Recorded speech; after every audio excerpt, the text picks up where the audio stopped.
are the League of Women Voters of Northeast Tennessee. Our mission is empowering voters and defending democracy. Our vision is a democracy where every person has the desire, the right, the knowledge, and the confidence to participate. Our values believe in the power of women to create a more perfect democracy. That does not mean men are not welcome. They are. We have many, many members. But this is the value that we try to put forth into everything we do. We're also fully committed to diversity, equity, and inclusion, both in principle and in practice. We are a nonpartisan organization. What does that mean? We do not support or oppose candidates or political parties. As individuals, our members are encouraged to participate in the political process, but as an organization, we do not do not support or oppose anything related to political parties or partisanship. The League of Women Voters does act on issues that we have studied. So there are many issues that relate to our mission of empowering voters and defending democracy. We study them independently, and then if they are consistent with our principles, we take an action stance on those. These actions include educating the community as well as our members and our elected officials about voting and voting issues, advocating for issues related to our mission and position, and occasionally litigation, mostly at the state and national level, on issues that affect us, our ability, and citizens to participate fully in democracy. Just a few housekeeping things before we get started. We record our meetings. The camera is facing the podium, so no one's face should be displayed, but we wanted everyone to know that, so that if you want to avoid being recorded, you'll know that's going on.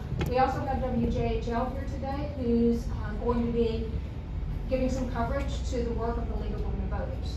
We will, after we edit our recording of the meeting, it will be posted to our YouTube channel. So you can go back there if you haven't yet and see prior meetings.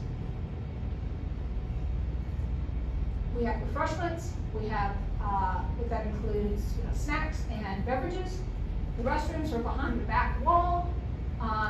Feel free to take home any handouts, pins, any information that might help you. And if you need additional information, let us know. We'll be happy to try to make sure you get what you think would be useful. And we're really happy you're here. So thank you. Here's our agenda. It's kind of long. We'll call the meeting to order officially, which we have done.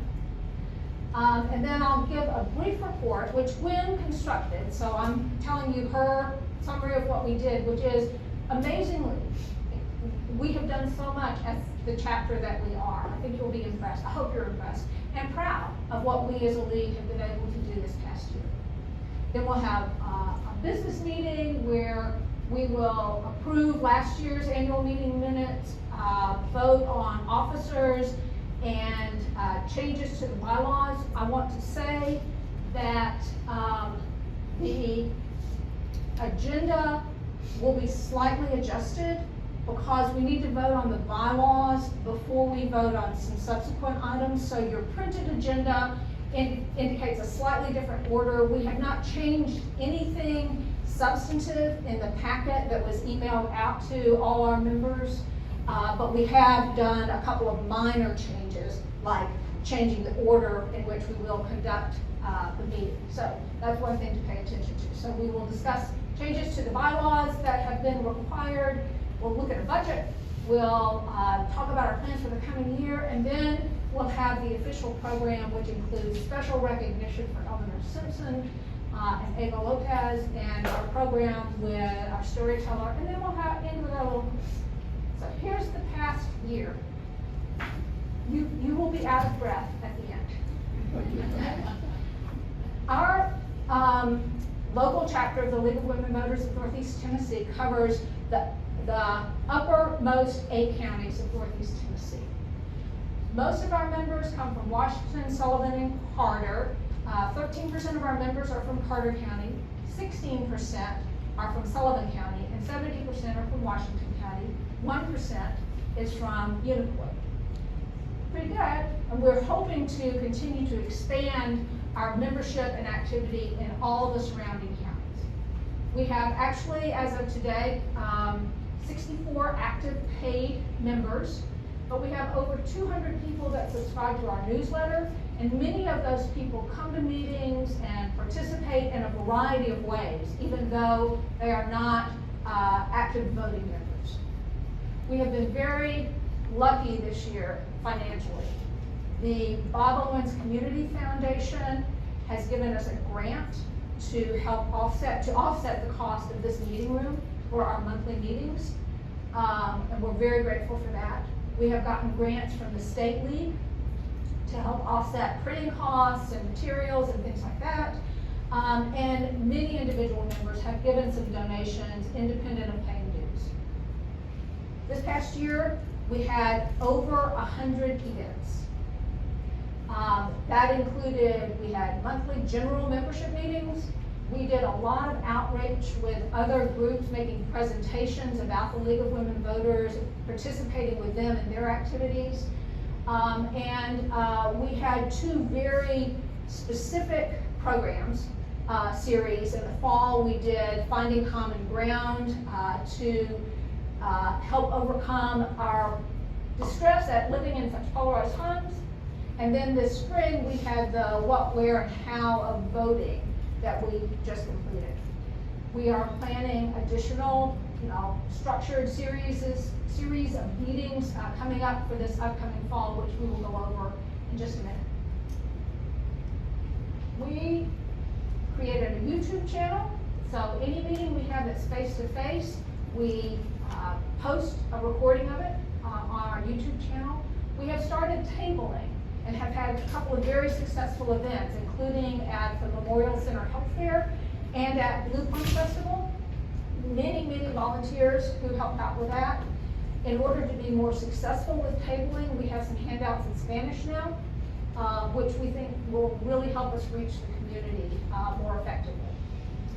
You may or may not know, we have a group of dedicated people called Observer Corps that go out and to various county election commission meetings and do that. They observe. They're there as the eyes and ears of the League of Women Voters and the community, and just sort of represent things from our perspective, help us build relationships, and understand what's happening in all the county election commissions. So 30 election commission meetings were observed in 6 counties in Northeast Tennessee. The State League of Women Voters has an advocacy committee, and we have a contingent of our own members who participate in that during the legislative session.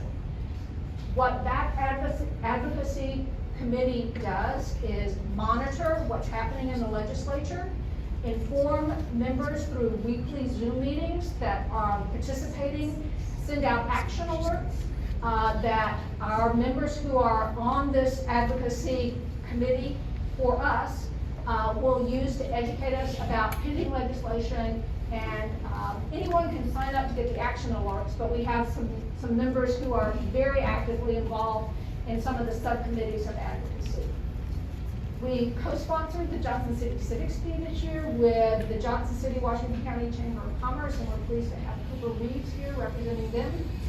And we have, as far as outreach, started having a luncheon once a month at the various counties that are just social events. It's just a way to sit and talk to people who might share our interest in empowering voters and defending democracy. You don't have to be a member to attend.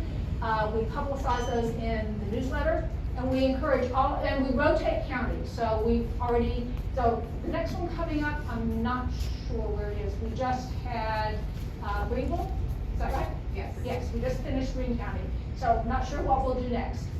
So that is a brief summary of our year. Do you think we, as a chapter, deserve a round of applause? I think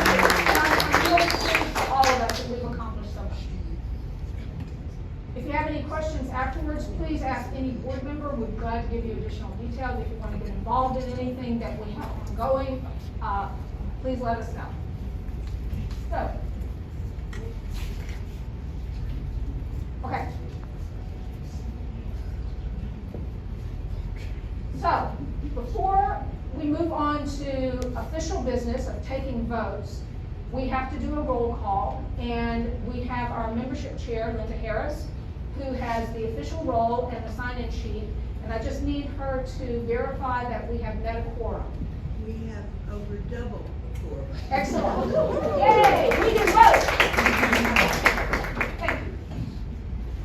Okay, so the first thing we'll start with are the minutes from last year's meeting, and then we'll move on to elections. So a packet was mailed out to every voting member in advance. And so you have all had an opportunity for 30 days to review the information that we have here. This is just a copy. Are there any changes to the minutes from last year's annual meeting that anyone wants to?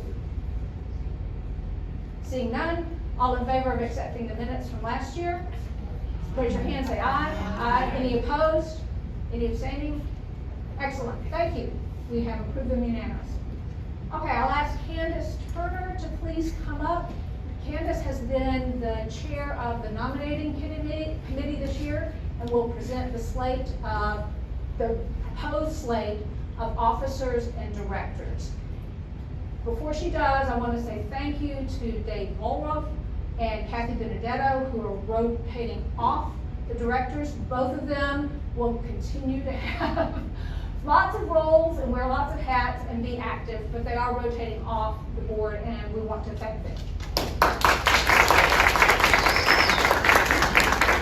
First off, can everyone hear me? I have a fairly loud voice, so we don't have to change. Okay, good deal. So I want to thank everyone listed who was on the nominating committee. They're not up here, but listed. It was Linda Harris, Laura Lose, Patty Amadeo, and a special thanks to Ramsey McGowan. Without her guidance, I would not have made it through, because I didn't realize what I was signing up for last year. It was very, very delightful to be on there with these guys. So the slate that we took a few months to actually go through, we made some offers, but people rescinded. People have a lot going on, but what you see, we hope is the best slate that we have for this year's officers. So, President, Gwen is going to continue. Gwen Medital listed in the position as president for the next 2 years until 2025. The new ones are Ramsey McGowan was for the next 2 years for vice president. Myself, Candace Tanner as treasurer. Becky will continue as secretary. Directors, listed on the board of directors, we have Allison Calvi for the next 2 years. The new one's Bob Warner for the next 2 years. And the others there, Sharon, Joy, Linda, and Laura will continue in their current 2-year assignment. So, we'll take a vote now. All in favor of accepting the slate proposed by the nominating committees for the officers that begin July 1st, 2024, say aye. Aye. Any opposed? Any abstentions? Unanimously passed. Thank you, Candace. Do you want to present the other? Oh, yes, I'm sorry. Yeah, sorry about that. So we have a couple of other listed committees that we needed new assignments for, listed both heading those committees as well as being on the committee. Nominating committee, Kathy Benedetto is going to be our chair for the nominating committee next year. Noelle Marshall and Rhonda Gentry have graciously agreed to help with that. So really excited about that particular committee. Budget committee, Dave Olrath is going to be the chair, and Ruth Crawford has also volunteered listed to be on the budget committee. These are 1-year assignments. Thank you. Thank you. Let's take a vote. All in favor of voting in favor of the slate for our 2 standing committees? All in favor say aye. Aye. Opposed? Any abstentions? Great. These are the only 2 standing committees that are created by bylaws. We have other working groups that are not voted on because membership if they are task oriented. These are our 2 standing committees. And speaking of bylaws, we are going to be considering changes to our bylaws. These were, again, in the packet that was mailed out. If anyone wants a hard copy, we have, it's like 18 pages, our bylaws are 18 pages, so we didn't make a copy for every table. The majority of changes that we are proposing are required because the League of Women Voters of the United States is changing how membership and dues are handled. So right now, we handle it at the local level and then distribute money up to the state and the League of Women of the US. Starting next year, the National League of Women Voters will handle all dues and then distribute it down to the state and to the local chapter. Because of that, several changes sort of ensue from that. So we no longer have to do a per member payment because they're getting it from the top and then distributing to us. They are mandating that rather than the way we had set up membership, they will acknowledge 2 levels of membership, 2 classes, a full member and then a non-voting associate member. Dues will no longer have a set rate. They will recommend a minimum dues of $20 a year, but request that those able to pay more, up to $75 a year, hoping to make membership in the League of Women Voters accessible and available to as many people as possible by not requiring a high level of cost, but also hoping that those who are able will understand the contribution of the League of Women Voters and help offset any monetary consequences of some people only paying $20. So we had to make all the bylaws changes related to membership and dues and all those kinds of things. We also needed to change language. Once we were in there looking at the bylaws, we decided to go ahead and clean up some things that maybe needed to be clarified.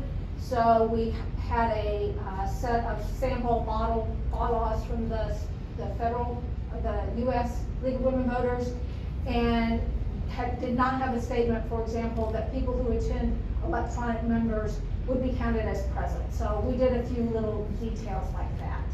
And we made a few things a little more flexible to reflect that we engage in programming and policies consistent with the League of Women Voters of the United States. And then we just cleaned up some language. Just tried to make it more succinct and direct. Like, we didn't change who's on the nominating committee, but we rewrote the sentence. Because every time we looked at that sentence, it was like, what? So, it's now, I think, very clear.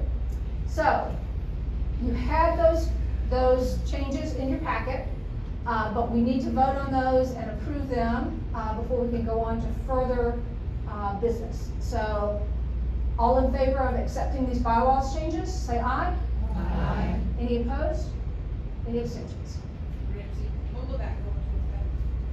July 1st, with these current elections.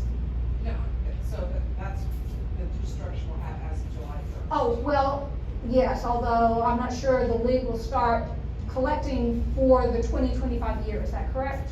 I'm pretty sure that's what it is. So, it will take a little bit of time to coordinate. We have rolling memberships, and I think they're gonna have annual memberships. That's So, what I was wondering if we were going to coordinate. with Yeah. also on- I'm not sure of those details, and I'm sorry, but I'd be glad to look that up, try to find out what's gonna happen. Francis, Yeah, who is a full member and who is a non-voting member as far as? the League of Women Voters requires somebody to be 16 years old to be a full member. We have had a member that was 17.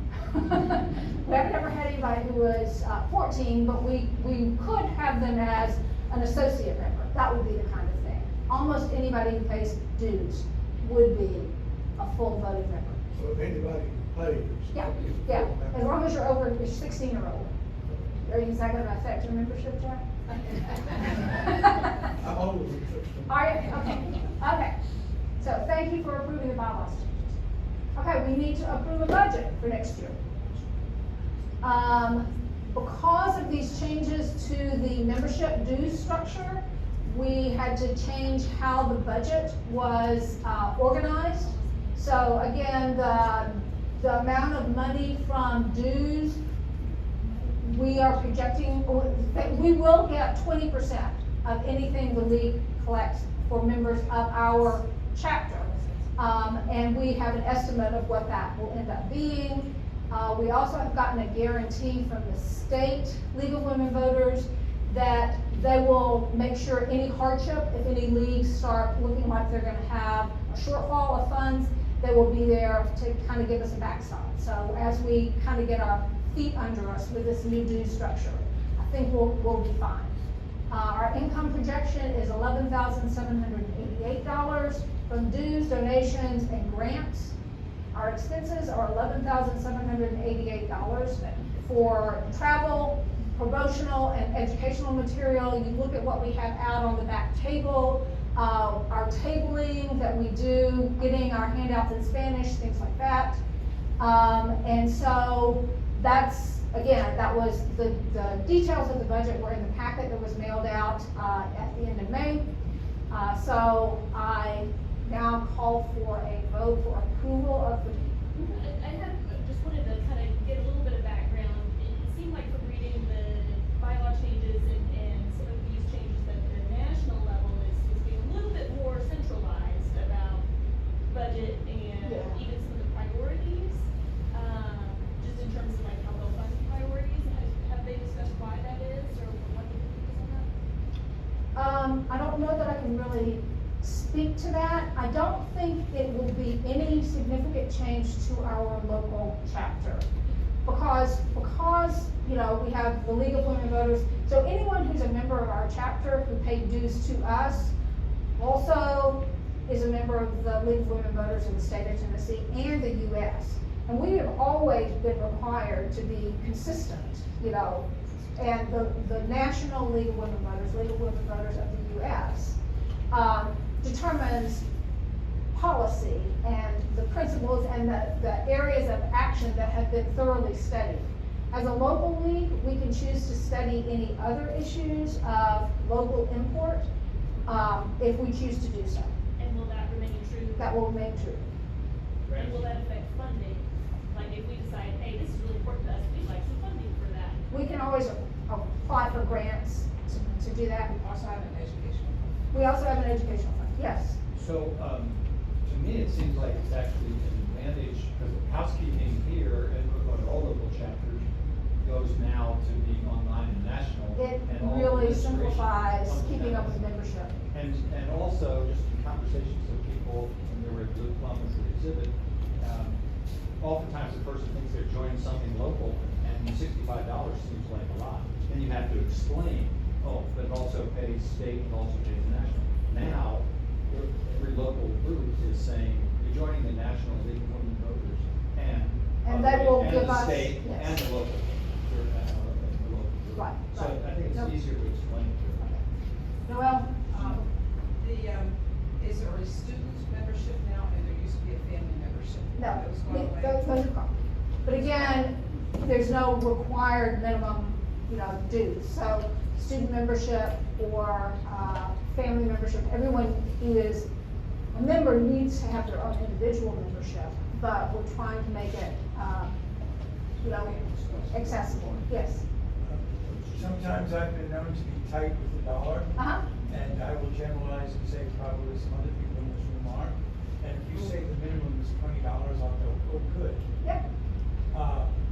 And my great fear is that your budget will be cut by 60% from everybody giving $65 to everybody giving $20. Well, we didn't get to keep that $65.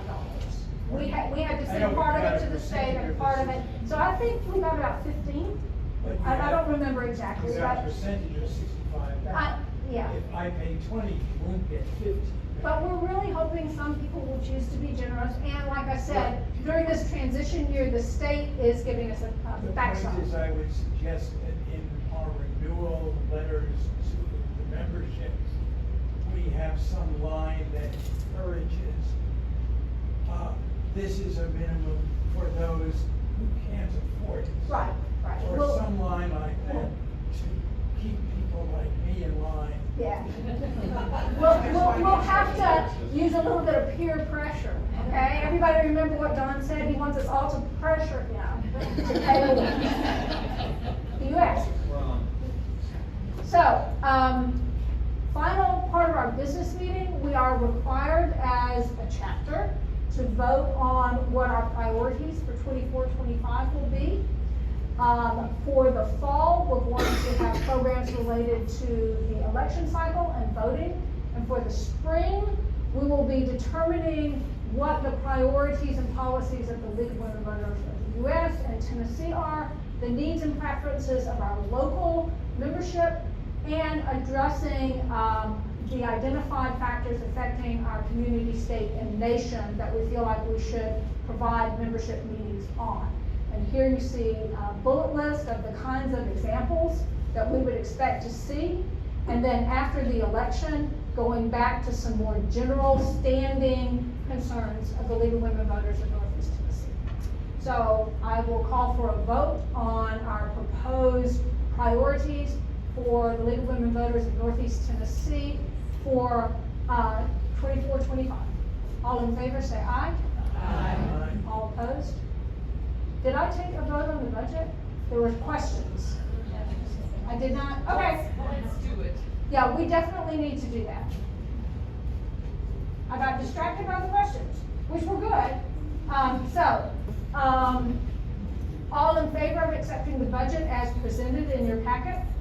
Say aye. Aye. Any opposed? Any abstentions? Thank you. And we've already voted on the program priorities. Thank you for letting us get our business meeting out of the way, and now we're ready to go on to the more fun part of what the League of Women Voters of Northeast Tennessee is about. So I'd ask Mr. Reeves and Eleanor to please come up. Cooper is with the Chamber of Commerce, Washington County, Johnson City Chamber of Commerce. They were sponsors of the Civics Fee. We co-sponsored with them. He's here to introduce the winner of the Civics Fee, and I'll turn it over to him. Thank you, Ramsey.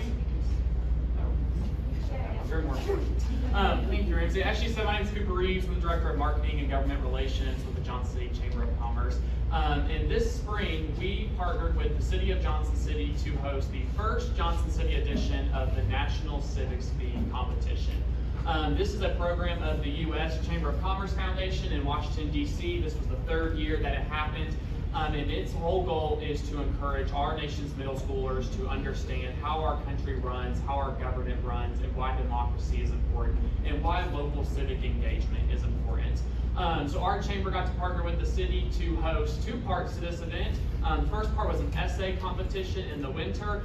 We had 67 students from our local public school system and some of our private schools submit an essay about an issue they see in their community and how their solution relates to a civic principle. Eleanor was one of our essay applicants, and her essay scored one of our top 5. So that means she and 15 other students got to move on to April, which was the second part, which was the live Civics Fee competition. So the League of Women Voters came on as a live event sponsor for us and helped us put on the actual competition at the Langston Center in April. And Eleanor and 15 other students all participated in a quiz about some of the civic questions that they've been studying. Probably maybe some you'll see later today in your quiz round. So good luck, they're pretty hard. But they competed in the quiz, and then Eleanor moved on to our top 5, and she got to read her essay for our event judges, and then kind of speak about what she, how she thought of that, and how she kind of came up with her solution. So not only did Eleanor win first place of the local Johnson City Civics Fee, she also went on to Nashville the next month and competed on our state level, and she made the top 5 at our state competition. Yeah, let's give her a round of applause. The League of Women Voters was a huge part in this. Many of you served as our essay judges. Many of you were at our event. Our live event. I know you all helped us recruit some folks to try to judge that. Many of you I know have family members who also participate. I know Laura, your son participated in the live event and the essay competition. So this was a great partnership with us and you all, and we were excited to see Eleanor come out as our first place winner. So I'm gonna let her read her essay to you all.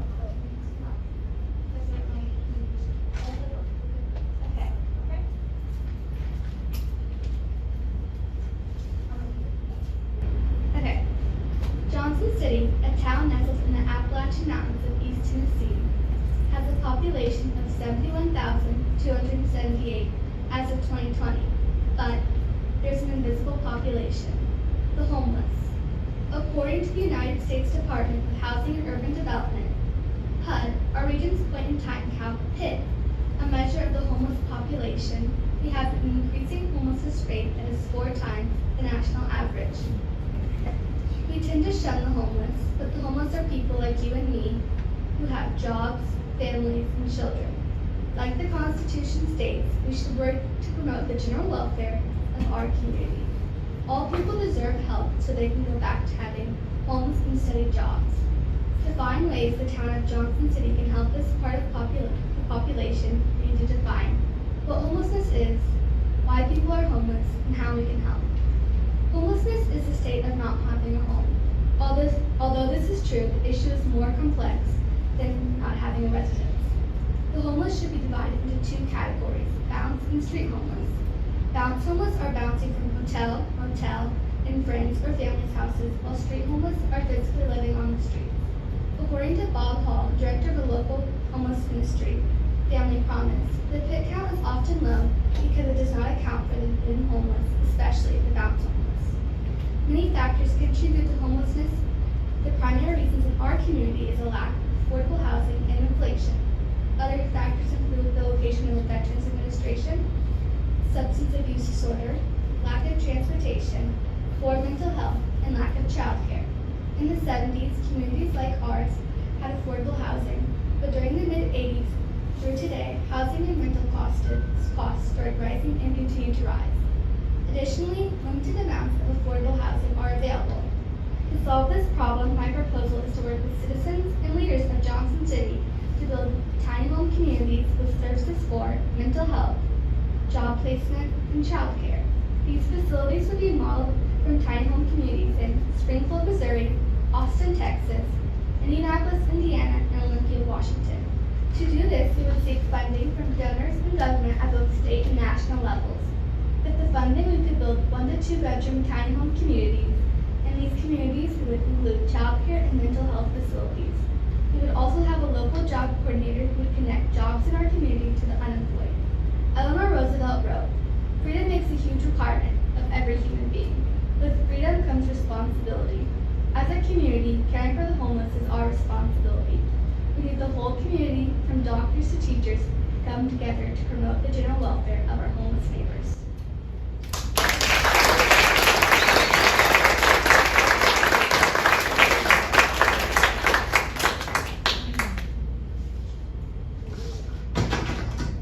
Sorry about that. And we have a certificate of achievement and a small award for Eleanor, and we thank you so much for coming and participating and sharing your essay.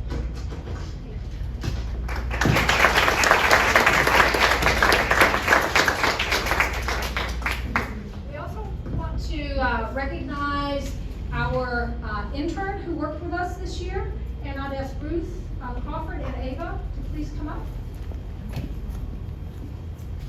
Ava joined as a high school senior and helped us all through the year in doing, as an intern, doing some work. So, Thank you. Can you all hear me? Okay, well, I am proud to introduce our honoree, Ava Lopez. She started earlier this year with us to earn some hours of community service toward her Tennessee Promise Scholarship. Ava lives in Johnson City with her parents and her younger brother. She began high school at Science Hill during the pandemic. So she started online and she finished online, and along the way took a few classes at ETSU to begin her college, working toward her college degree. she did this while working nearly full-time at Kroger, which is how I met Ava. Ava was accepted at several Tennessee colleges, but her dream came true when she was accepted at George Washington University in DC with a scholarship.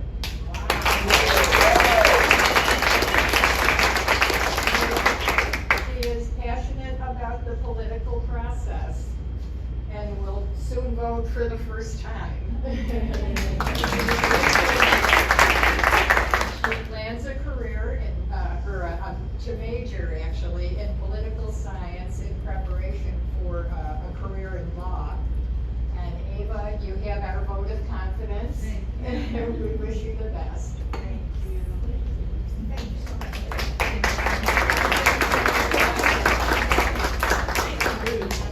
I wouldn't be here if we didn't have that conversation at the Kroger self-checkout. You never know where people will want to learn. Can we take a few photos before you all sit down? Oh.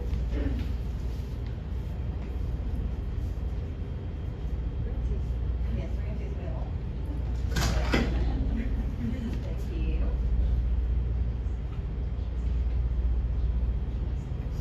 Thank you. Okay. Let's do the few all right. With Randy. And while they're doing that, I'll ask Linda Harris and Ann Polaha to be moving to the front. Change the slide.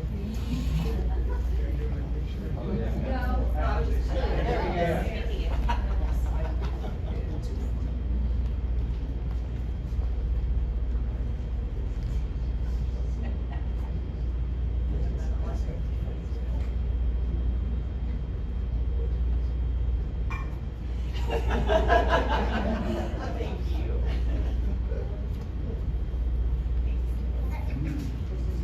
Will we get ready when she gets up here? Sure.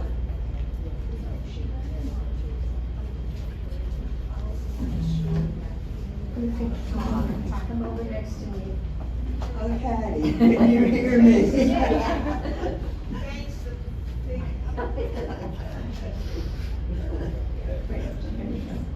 Good thing we're friends.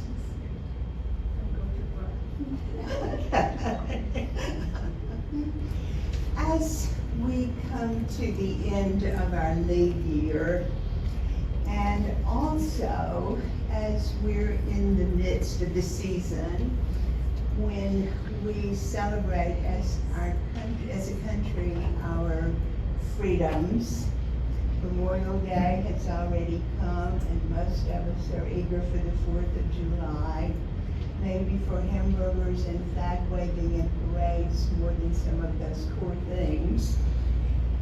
And of course, this year is an election year, a big election year, when we're even more aware of the freedom, our freedom to self-govern and to vote. We therefore thought it would be appropriate if we took a little break, because we are a fact-based organization. We would take a little break and examine where we come from in what we do. Ann Polaha is going to guide us in reflecting on our freedoms as U.S. citizens. We hope that you'll reflect on your personal motivations to keep on working to protect and sustain our freedoms, especially the right to vote, which does not yet belong to every citizen in our country. So Betty Ann is telling the story of Matilda Jocelyn Gage. Matilda was one of the lesser-known suffragettes, and in her story, yes, and in her story, Betty Ann is going to share with us her journey, like we all are on a journey, from our personal motivations. Betty Ann's going to share Matilda's journey, especially in light of being the mother of 2 also taking a look at the private life. We often know about the public life of activists, but we often don't know a lot about their private motivations. And this personal story is one that I think we'll all appreciate. Betty Ann is a professional storyteller. She's a member of the Jonesboro Storytelling Guild. She's also a leader in the guild. She is teller in residence, and I can add one of the founding storytellers of bedside storytelling with ballad help at Frankenwoods Hospital. And that program won a national award from the National Association for the Arts in Healing. Betty Ann also, in all of her other time, is a standardized patient at ETSU, as I know some of our other members are. I also might add that the story may be a little bit reflective of Betty Ann's personal life, since her daughter grew up to be one of our area in Washington County's most respected and hard-working county commissioner. We welcome Betty Ann Polaha.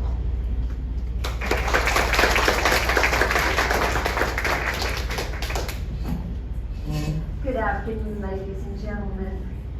I am so amazed to be here. I begged Father Time to let me come back.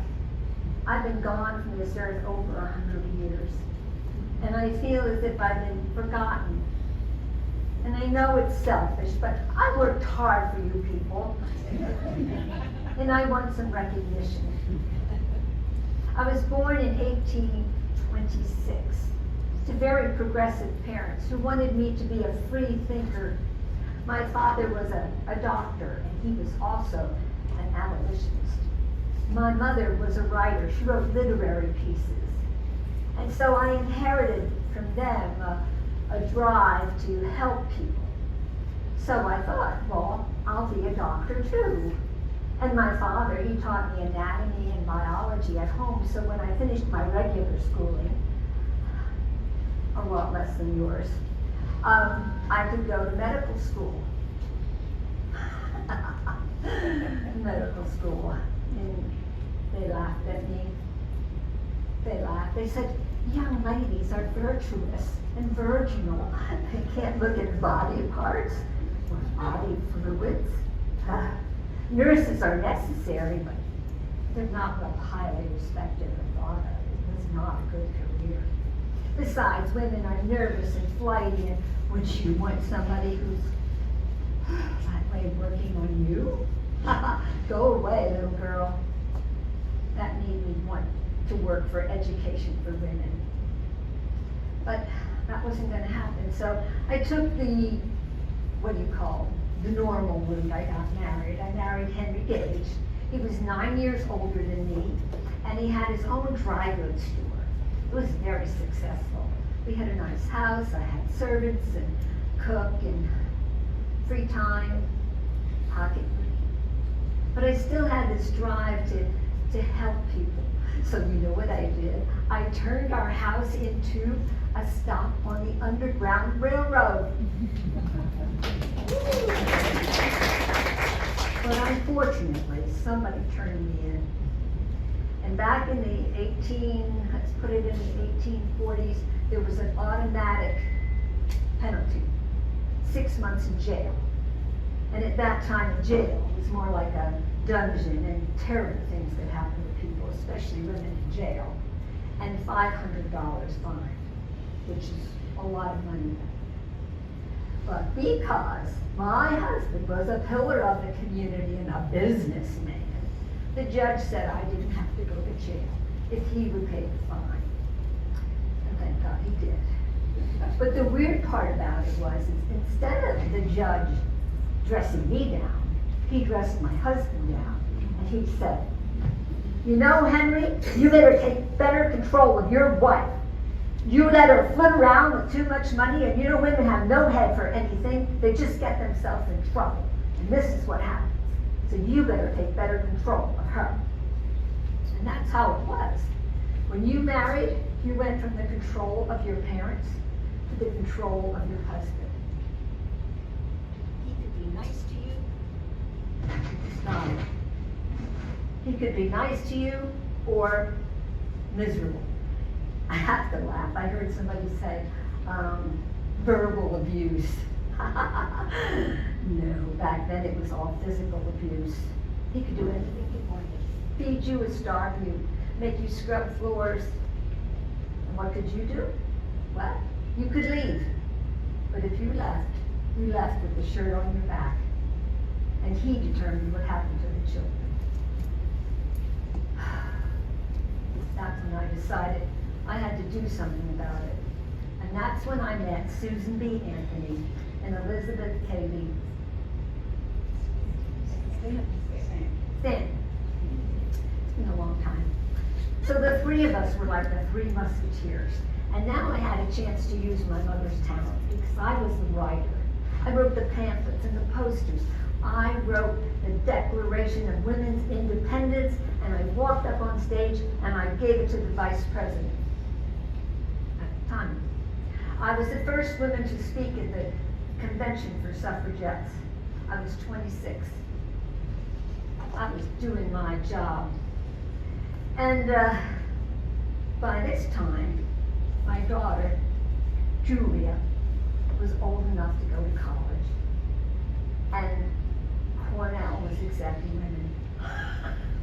I went home and I packed her trunk and I had her father put her on the train, get her out there and put her in the boarding house like that. Only problem was, we were still in the Victorian age. And I hadn't taught Julia how to be independent and make decisions. The only decision she knew how to make was pick out which ribbon matched her outfit. Poor Julia. She couldn't really handle it. It was too much. Cassandra's out in the mezzanine, if you could get her to help with the audio. Go ahead.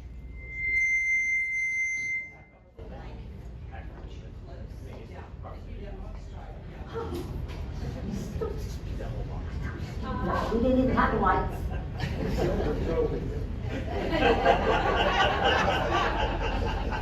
Anyway, she had a terrible time. I mean, she stuck it out for 2 years. She came home broken, a nervous wreck. She said, Mother, I'm sorry, I can't do this. I just want a peaceful life. I don't want any of this stuff that you're involved in. So I said, fine, you take over the house. You run the house, give me more time to go out there and work for my cause. By this time, my husband was having some health issues, and I said, you could take care of your father too. And then I went out there and I worked harder. However, girlfriends. Never trust your girlfriends, I don't care. Susan and Elizabeth decided that, this is a word it's a modern word, they needed a bigger base. You see, housewives were afraid to join us. They were still under the thumb of their husbands, and they didn't like us being out there in the street marching. Ladies didn't do that kind of thing. They were hesitant to join us, and we wanted everybody, we wanted every woman. So Elizabeth and Susie decided that they wanted to tone down things. Maybe we should just work for, education and whatever else, small things, and work up to those. Heck, no. We weren't gonna go down. We wanted to go up, and I was furious, and I said, no way. We gotta go out there and we gotta march. We gotta fight. We gotta show those men we're strong. They kicked me out. They kicked me out for saying a dead man is sometimes luckier than a live woman. They kicked me out. They kicked me out because I went against the churches. Churches said that men were the boss, of course, and they said that women were inherently sinful. Imagine. They dedicated the Statue of Liberty, and I protested. You know why? Because women weren't free. How can we have a Statue of Liberty? And you know what else? Eli Whitney did not invent the cotton gin. A woman did. And she didn't get credit for it. And I'm sorry I forgot her name. But I made a fuss about that too. And you know what? I did a lot. Meanwhile, I had another daughter. She was 10 years younger than the first one. And I made sure she was ready for college. I sent her to a school that had boys in it. And when she wanted to go, she packed her own trunk. She was ready to go on the train. By this time, she was going to Syracuse. And they actually built a dorm for women. It was 3 stories high. It would hold like 90 women. It even had a swimming pool in the basement so the women could exercise. But there were only 19 women there. You see, educated women were thought of as troublesome. And maybe that was not a good attribute to have to marry somebody. But some parents figured, heck, 300 young men, intelligent, smart, wealthy, with great careers, why not put your daughter in the middle of them? She'd get a degree, she'd get an MRS. And so there were young ladies there, just to show off their beauty and their manners and their personality. But whoops. And it gets wrong. Anyway, oh, poor Maud. She got there, and one of the things they had was the men and women ate dinner together, and previous to going into dinner, they had some entertainment. Someone played a piano when they talked outside, and Maud walked into the room, and she heard the music, and she was so happy to be there, she spun around. And then we went, hi! And one young lady said, oh, she's lively. Now, lively had a different connotation. Lively meant fast, or loose. And it gave an excuse for my daughter to start being teased and bullied by the men. The men were not all thrilled to have women on campus, and some of the teachers weren't either, because they thought that having women in their, in their college reduced the veracity and the reputation of the school. Poor Maud, she hung in there with all that, and then they found out who I was. Well, then they really gave her the business. Well, the only friend she had was Susanna Baum. And Susanna invited her home for Christmas to the annual Christmas party that they had. And she met Frank Baum, that was Susanna's cousin. And, well, Frank listened to her. He treated her like a lady. They talked. They had things in common. She had a wonderful time. Frank had a wonderful time, too. And he said to her, which is what you did in those days, would you please ask your parents for permission for me to court you? Maud said, I'm sorry, I can't. Because my mother wants me to be a lawyer. And if I don't graduate from college, she'll break her heart. But that was a lie. The true reason she wouldn't give him permission to ask her parents to court her, because he was an actor. Oh, I would have died of that. Anyway, she knew it. So she didn't. But he kept staying in there, he kept finding ways to see her, and they went out a little bit and stuff, but I didn't know anything about it. Meanwhile, Julia got sick and tired of taking care of my home and the father. So she wanted her own home, and she realized that She wasn't gonna get him unless she pushed herself out there and found a husband. She found one really quickly, John Carpenter. I did not like that man the moment I saw him. When I saw him go over to the credenza and hit the brandy bottle, I knew he was not good news. Well, and you know what else? He was 7 years younger than Julia. Julia was, well, she's my daughter and everything, but she was plain, you know. Anyway, Julia said that John wanted to go out west and do experimental farming. And she wanted to go with him. She wanted to marry him. And I said, Julia. She said, Mother, you're the one who's always preaching that women have to be in control. Women have to say what they want. Women have to get what they want. They have to speak up. And they have to be independent and all that other stuff. And I want to marry John. John didn't have any money. But Julia had an inheritance from her grandmother. What could I do? She used my own argument against me. So Julia married John and they moved out to the Dakotas. Well, Mom's over here and she's thinking, oh, that argument worked for Mom. I'm going to use it too. And she said, Mom, I want to introduce you to Frank Baum. Well, we liked him. You could tell he was a good man, a nice man, in spite of being an actor.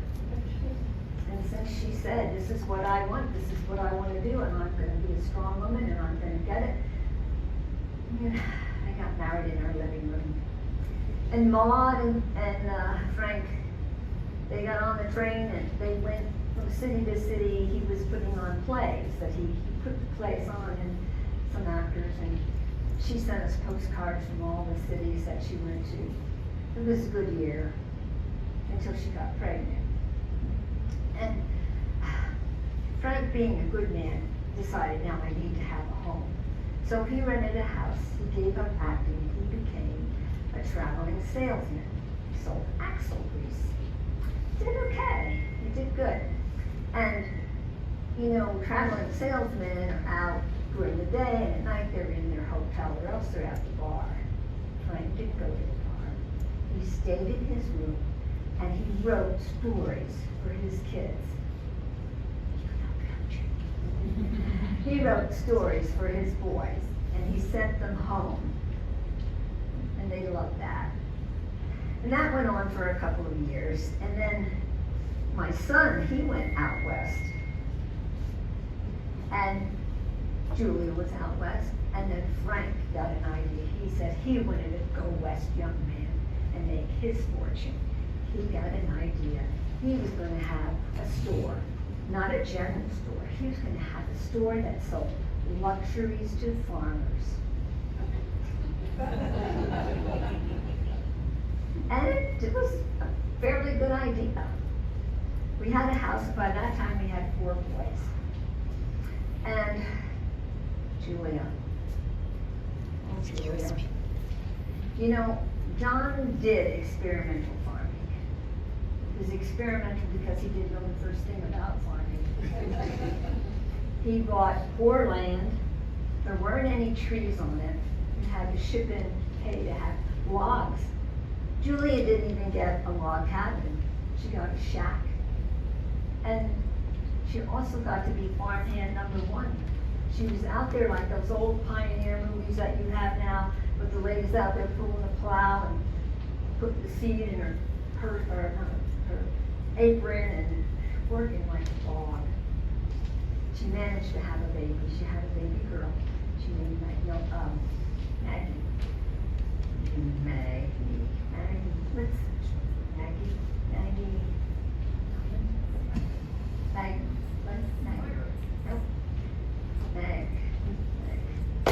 Anyway, we'll call her Maggie.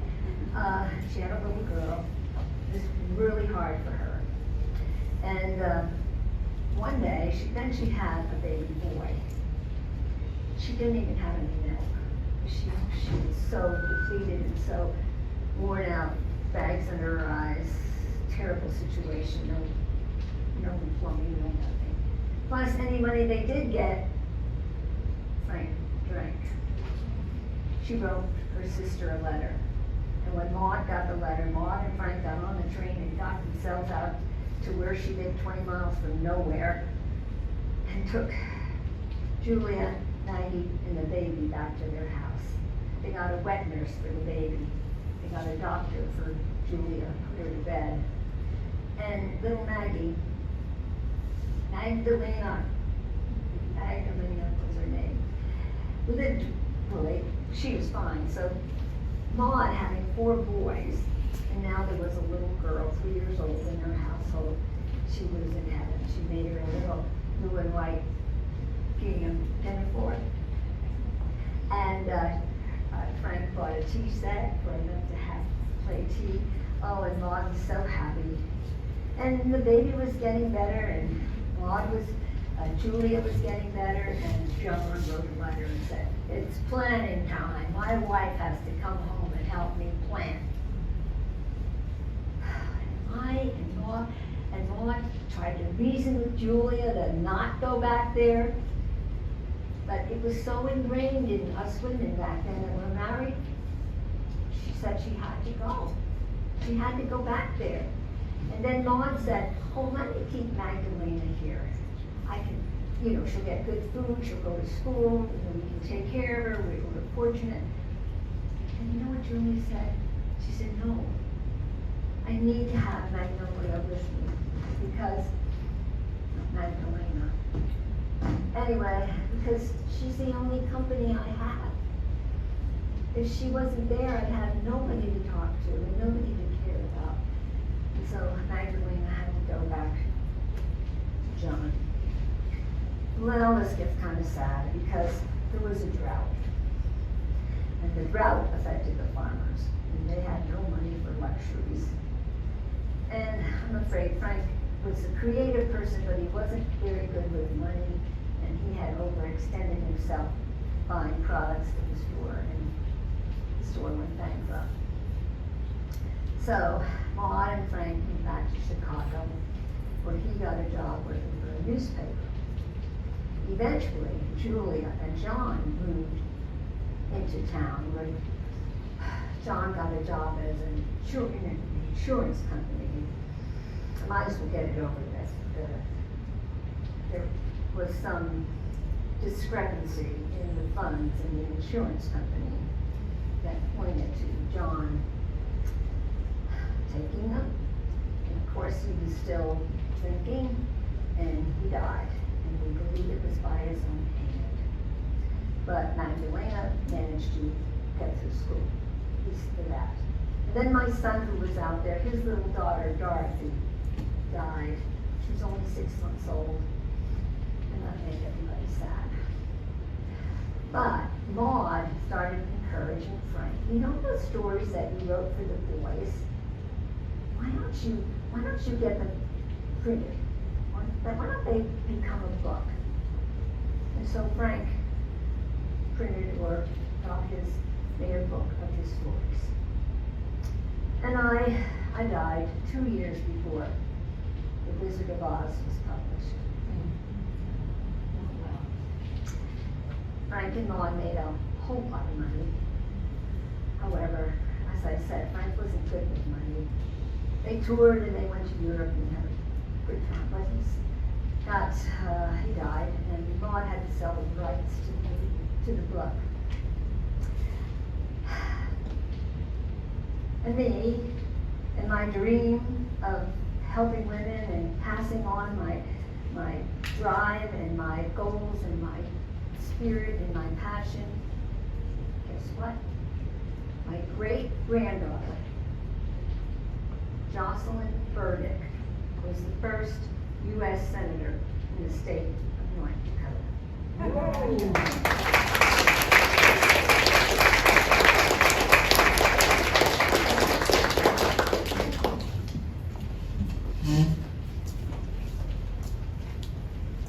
Can I get the microphone from you?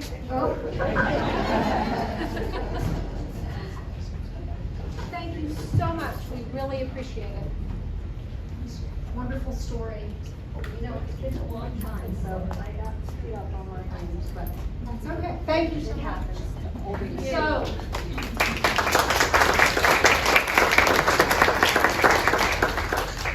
We have one final event. And we'll sort of go as far as we can, but we want to see how knowledgeable we are as a group, and also not only see how knowledgeable we are, but educate ourselves about some things where our knowledge may not be complete. And then we can take this knowledge out into the community. So we'll do a little quiz. It's not a real long quiz, but remember the stakes are high because you get bragging rights. You really get bragging rights for a whole year. So we will be using some questions that are based on a civics game that was created by the League of Women Voters of Alameda, California. They've been working with us to develop, they've developed questions for U.S. civics, and they've been working with us to develop questions about civics in Tennessee as well. This is really, this isn't the game platform, we're just taking some of the questions right now, but hopefully, before too long, we will actually have the game platform up and running and be trained in using it, and we will do this more and more extensively, so this is just a teaser. So, this is how it's gonna work. I'm gonna read you the question, and you'll see the answers, they'll be up here. You'll have a couple of seconds as a table to come up with an answer, and then nobody answer until I call for it. And we will try to determine, if any one table, we were gonna use cards, response cards, but I think we don't have really time for that. We'll just try to make this fun and see who knows what. So, you ready for the first question? Question 1. In Tennessee, a voter can vote by absentee ballot, that's mail-in, if they are responsible for the care of a small child and do not have access to alternative child care options when they need to vote. True or false? Talk, decide on a consensus.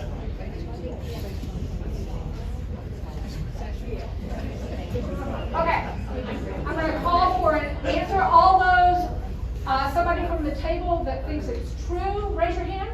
Anybody? Everyone thinks it's false? Why do you think that? Tennessee wins the race to the bottom. The correct answer is false. Yay! Unfortunately, no. Tennessee recognizes some specific circumstances under which you can get an absentee ballot, but caring for a child is not one of them. And if you go to the Secretary of State's website, you can find the list of reasons that are ways you can get approved to do a mail-in ballot. Ready for question 2? Yes. Same thing.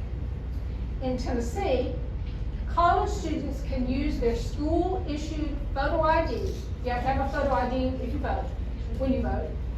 Can use their university-issued student ID to satisfy the requirement for a photo ID when voting. True or false? True or false? Oh, everybody answered before I said go. Why do you think it's false? This has to be a government. Let's see. So you can use your gun license. Yeah. But in Tennessee, college students may not use their university-issued photo ID. They must have a photo ID that's issued either by the Department of Safety and Homeland Security, by the Tennessee state government, or by the federal government, such as a passport. You can use them even if it's expired, but you can't use your current student ID. And again, there's a whole list of criteria that's available on the Secretary of State's website. Ready? Number 3. Moving to federal government. The First Amendment to the United States Constitution gives individuals which of these rights? Talk among yourselves. Anybody? Okay. Any table think A? Any table think A? Let's get some consensus at the tables and tell us what your table said. What? B? D. D. D? D? D? You think A? Okay, okay, let's look and see. Well, wait. Are there any other rights guaranteed under the First Amendment to the Constitution? Right to assembly and right to petition as well. Let's see what you ready? Drum roll. The correct answer is D. All of the above that were on the question, and as our very informed members have and guests have stated, the First Amendment additionally prohibits Congress from making laws to establish a religion. It provides the right to peaceable assembly and the right to request our government to address our grievances. And we don't have time to really ponder and discuss, but just think about how things might be different if we didn't have the rights that are guaranteed under the First Amendment. Question 4, ready? Remember, the stakes are high. The Constitution to the United States establishes that federal laws that are made pursuant to it, to the Constitution, and treaties made under its authority take priority over any conflicting state laws. True or false? I don't hear as much consensus. True?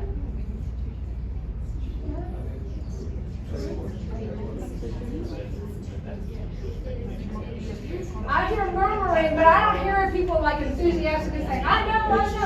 It's true? Okay, what's it called? If it's true, what is that principle called? That's another question. That's another question. If we were having actual, if we were keeping score, this would be the tiebreaker. What is that called? Federalism? Well, it is a bonus point. It is a bonus point. Ready? Yeah. It is true. The Constitution takes precedence over state. However, that is called the Supremacy Clause to the Constitution. It's in Article 6, Section 4, and you can see what it says there. And the ultimate meaning of that is that the Constitution is the supreme law of the land. No state can make a constitution or laws that conflict with the U.S. Constitution. Excuse me. And all federal and state courts, legislatures, and executives and related agencies are bound by the U.S. Constitution. So, Constitution is the supreme law of the land, and the Supremacy Clause, and you now know not only that, but it is Article 6, Section 4. Okay. Next question. In a presidential election, a candidate may win the popular vote, but still not get elected president because the president is actually elected by the Electoral College. You see the definition of terms here. If you have any questions, true or false? Anybody think false? That would never happen. Okay. How many? Here we go. How are the number of electors that a given state sends to the Electoral College determined?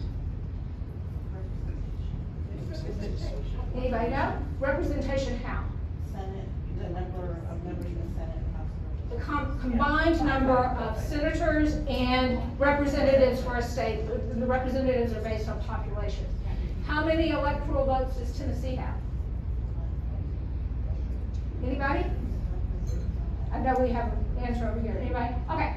Well, see, we all are learning something because Tennessee has 11.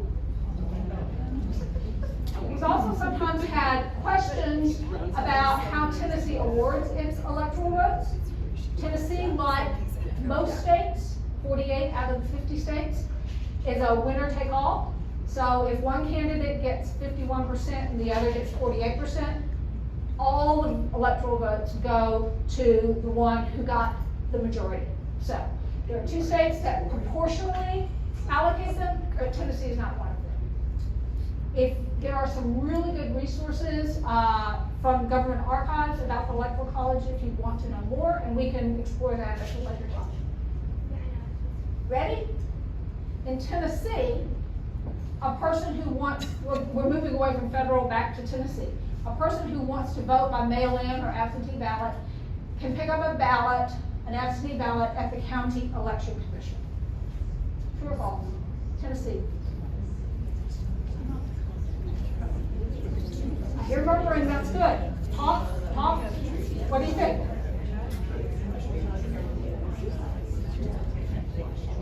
Anybody want to venture a guess? True. That would kind of make sense, wouldn't it? Go by, pick one up. Actually, the answer is false. In Tennessee, you have to apply in writing for an absentee ballot. And I just want to call you, so you have to apply in writing for the ballot, and you have to return it by mail, UPS, FedEx, some sort of courier. You can't hand carry it back either.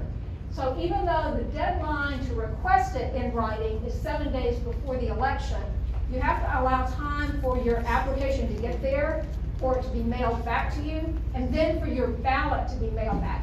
So 7 days is really cutting it close. Now, as long as it's postmarked, you'll be okay. But in terms of making sure everything's processed, we really encourage people to get on the stick a lot faster if you need to vote by absentee or want to vote by absentee and qualify. We're almost heading to the end. In Tennessee, if a person has been convicted of a felony offense, but has served their sentence, the right to vote is automatically restored as soon as the court-imposed sentence has been completed and satisfied. True or false? False. Most people know that. I want to tell you, if you've ever tried to figure out how a former felon gets their voting rights restored and you understand it, you're a better person than I am. It is really complicated. It depends on what your crime was in the year. Different crimes result in revocation in different years. It's just a very complicated process. And Tennessee Constitution gives the right to completely revoke voting rights for some felonies.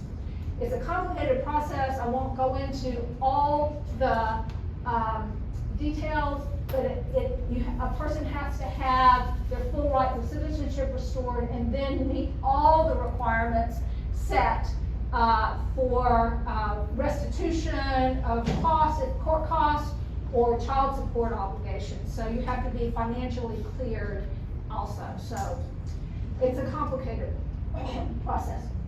Okay. In Tennessee, if a registered voter fails to approve one of those approved forms of photo ID, they can't vote. True or false? True. Most people. Okay, somebody's have a provisional ballot. What's a provisional ballot? They give you a ballot that's provisional ballot and you vote, and then once you prove that you're really a citizen, then it counts.